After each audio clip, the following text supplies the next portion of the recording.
Welcome to a powerful video session with the legendary Rohn.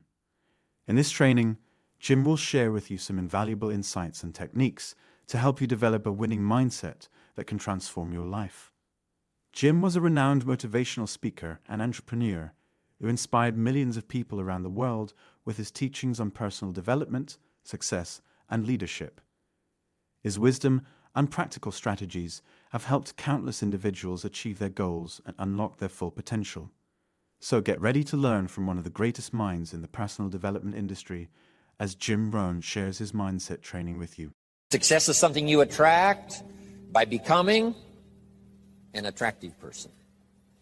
What would make you an attractive person in the marketplace? So you have the best chance to get the best job, to get the best pay, to have the best opportunity, work with the best people, be welcome at the best tables of learning and enterprise, to sit at the conference table of promise and future. How do you get there? Some things to remember. This first little part I call acceptable and unacceptable behavior.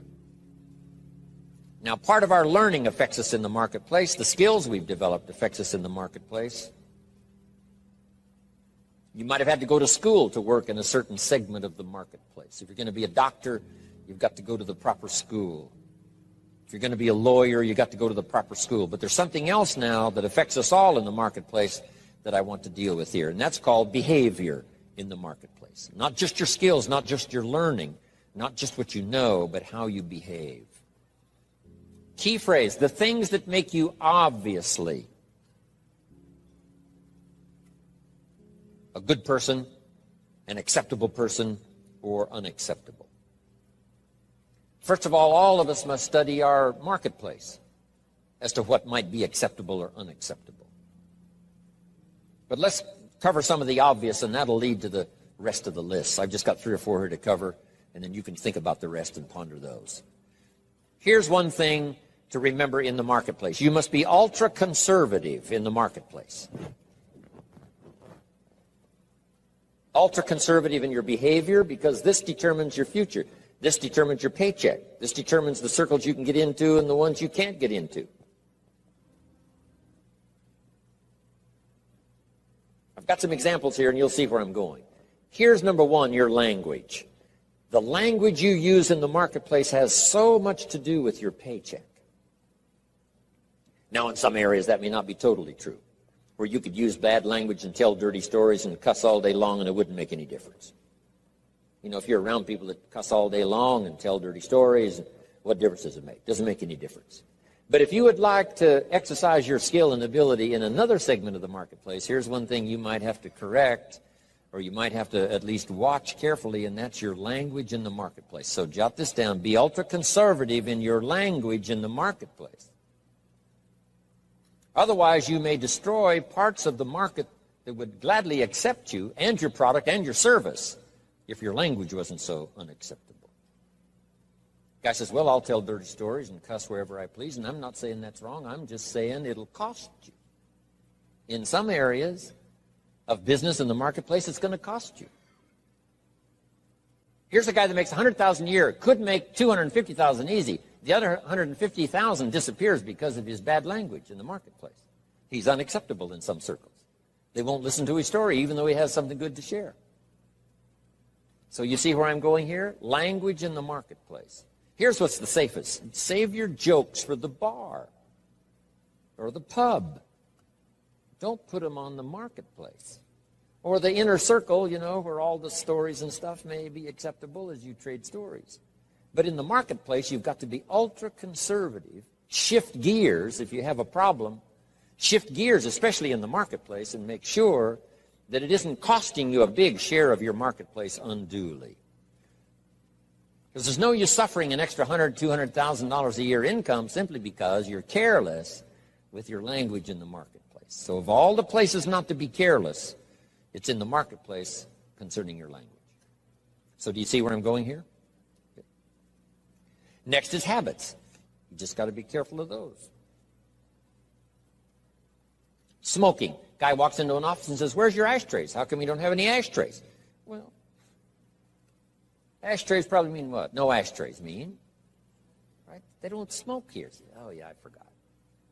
So what I'm saying now, I'm not saying right or wrong to smoke. I'm just saying be careful in the marketplace that you aren't disturbing and wiping out and closing the door on a market you could enjoy simply because you're a bit careless about your habits.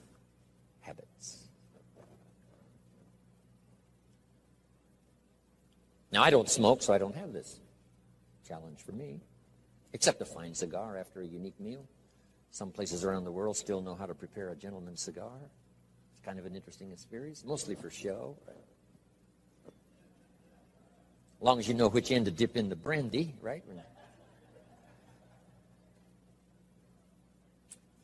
But you see where I'm going here now on habits. Zig Ziglar talked about the man who was late. I'm telling you, there's some circles, if you're late, you're not welcome anymore. You say, well, I've been late all my life. You know, if people don't like that, that's too bad. I'm saying that's okay. You can have that attitude if you want to, but what if it cost you $100,000 a year? Wouldn't you reconsider? That's too much to pay for the luxury of some habit that you could easily correct and maybe enjoy the benefits of a marketplace that's been closed up until now. This is all I'm saying. Take a look at your habits. Take a look at your language. Here's another one. Your dress. Now, sometimes dress changes regionally. In San Francisco on a business day, they wouldn't expect you to look like West Palm Beach. If you dress like West Palm Beach on a business day in San Francisco, they'll treat you casual. Right? Not appropriate dress. So part of this is company, part of it is region, part of it is locality, part of it is community. What's acceptable in the marketplace on a conservative basis? What would be acceptable to everyone in San Francisco? To be dressed conservatively. In West Palm Beach, you can have a casual business dress. Perfectly acceptable. The key is to find out. So that you don't cost yourself market that you could enjoy. You don't cost yourself customers that you could have. You don't cost yourself people that would gladly join and be part of it, except for these difficulties. I had to learn some of this stuff. All of us have to learn the social graces and what's acceptable. The white socks don't go with the black tuxedo. I mean, some things you just have to learn. What if a guy called on farmers in his tuxedo? See, the word would spread. You should see this clown. So now that's the severe side, but here's what I'm asking you. Check your dress, check your clothes, check your attitude, check your behavior, check your language, check your habits, especially in the marketplace where you get paid. No use slamming the doors you don't need to slam. No use shutting off opportunity that you don't need to shut off by not considering some of these things, okay? One more I found important. Make your employer, not your banker. I wondered why a few opportunities I lost because too quickly I asked for a raise. I'd only been there a month, and I said, could I have an advance? An employer says, wow, I thought we hired the right guy, but this guy needs extra money already. Can't manage his affairs, has to have an advance. So here's what don't make your employer your banker. Make your banker your banker. If you need a little extra money, go to your bank. Go somewhere, but not to your employer. Here's why. An employer is like opportunity. And opportunity doesn't want to see your need. Opportunity wants to see your seed. So let employer be employer, let banker be banker, let friend be friend.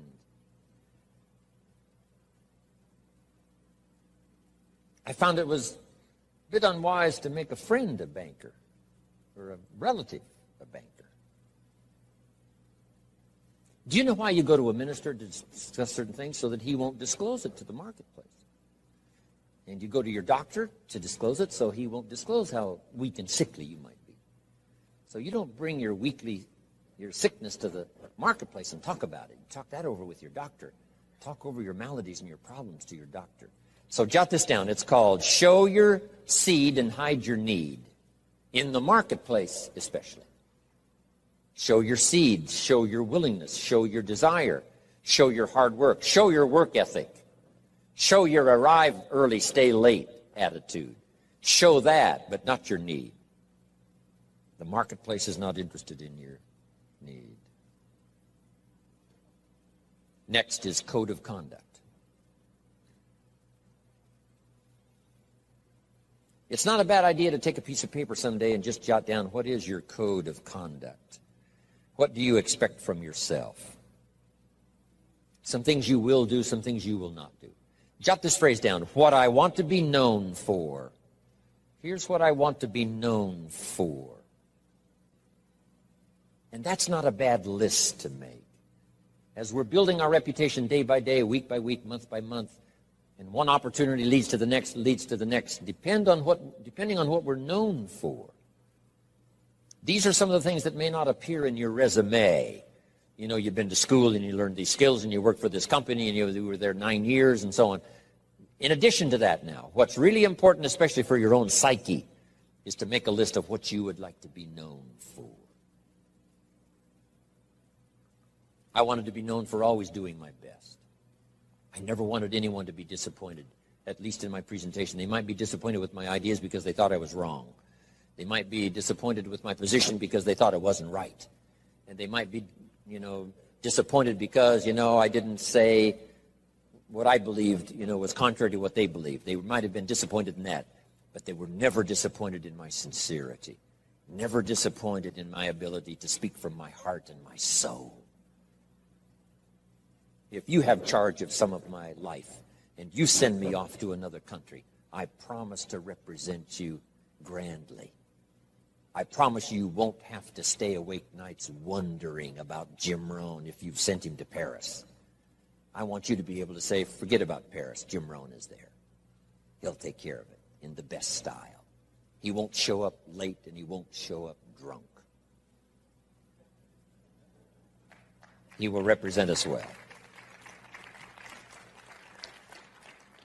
So have you got that good question now?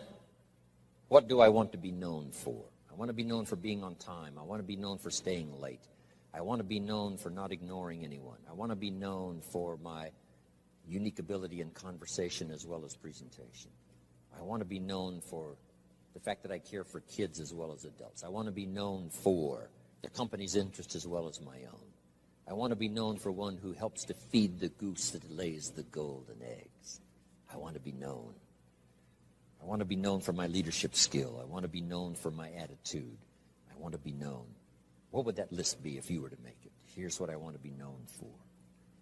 Sometime in the privacy of your own thoughts, away somewhere, just work on that list. Here's the reputation I want to build. Now, here's what's next under personal development. Under personal development, develop these 5 abilities.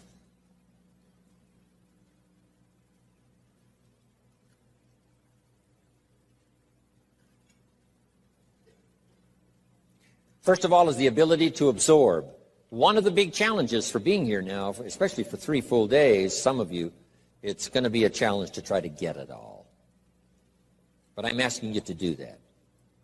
In another seminar I do, here's a little phrase I have. For the future, pay attention. See if you can't get everything. Every word possible, every idea possible. It's easy to let your mind wander, right, and not really concentrate and dig in and make these days extraordinarily valuable for you. Absorb the atmosphere. Absorb the drama of the occasion. Absorb the spirit of the occasion. Absorb the reasons for coming here and then the reasons for going back home and making a difference. Absorb the variety of voices you're going to hear this weekend. And absorb the provocative ideas as well as the ones that you agree with. Absorb all of that. Take it all in.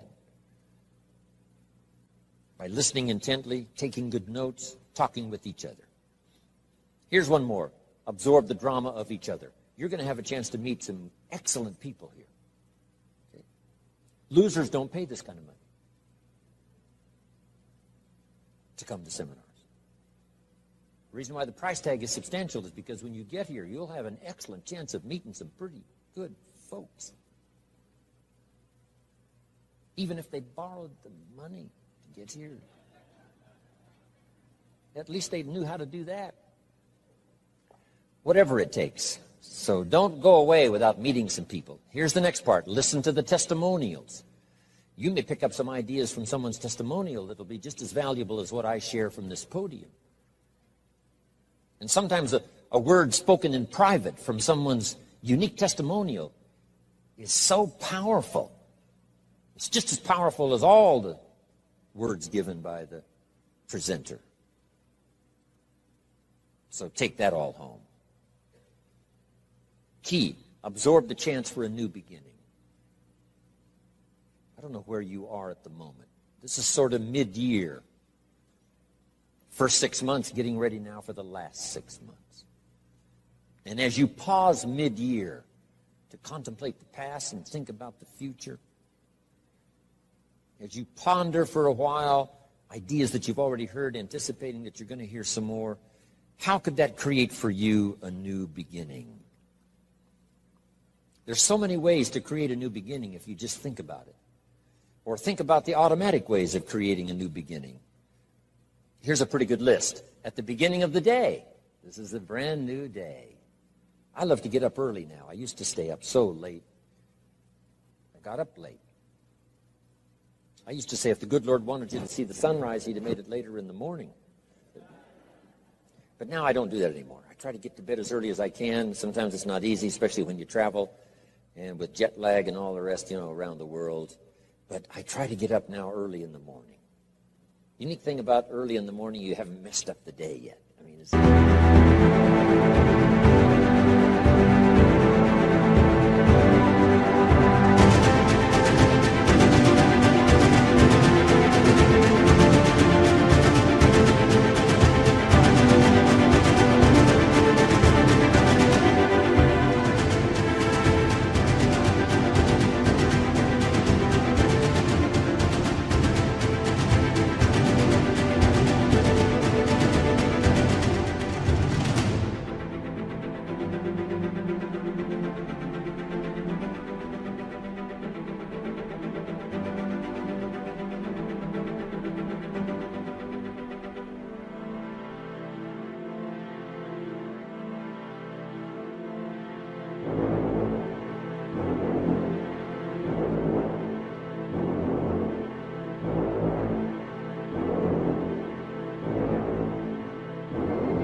just there. It's ready.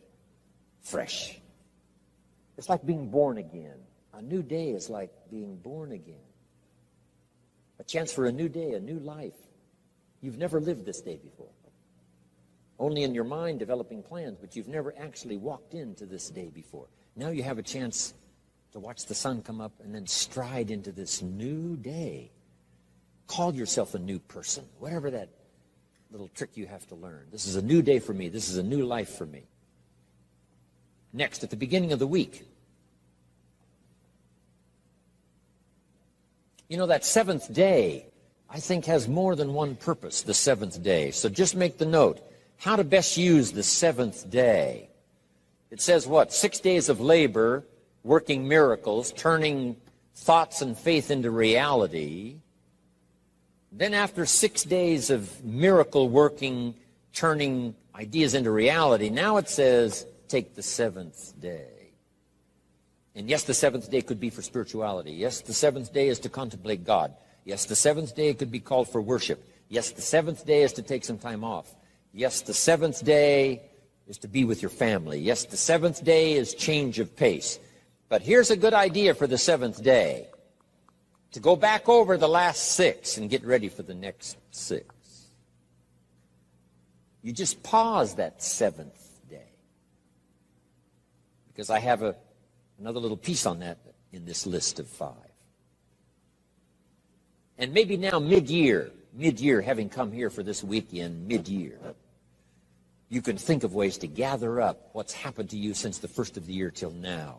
The drama, the disappointments, the highs and the lows and the mixture and the stock market and whatever's happened to you, these 6 months, and say, I'm going to go home and create a new beginning. I'm not going to be the same again after this weekend. You can conclude that, and I promise you, the days can be so extraordinary, you won't be able to believe it. So absorb everything. Take it all in. Don't miss anything. The sound, the music, the sights, the atmosphere. My friend Bill Bailey has this extraordinary gift. He doesn't miss anything. Better for him to go to Acapulco, come back and tell you about it, than it is to go yourself. And the reason is, if he goes, he won't miss anything. He'll soak up every detail. Every person he met, the food and the aromas and the sights and the sounds and the colors and the people and the countryside. Then he has the gift of language. When he comes back home, he can tell it to you. When he talks, you can feel the water lapping on your feet. You can smell the aroma of the food. You can see the colors and the people. 2 gifts: to get it. Second gift, to share it. And put it in dynamic words, leaving out no detail. Because here's the key to remember. The drama is in the detail. Lady tells me I've lost 60 pounds. I said, well, is that it? Is that the end of the story? She said, oh, no. Oh, no. There's a lot more to the story than that. And I said, well, I appreciate the number, but give me the details.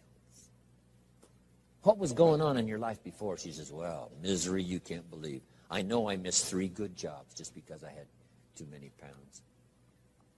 And I says, how do you feel now? And she starts to cry. Wow, that's what I want to hear. The details. The drama is in the details. Give me the numbers, yes, but what does this number mean? For some people, the number means everything, before and after. The number means so much drama you can't believe, before and after. Before the day and after the day. Give me the details. Absorb, take it in, don't miss anything.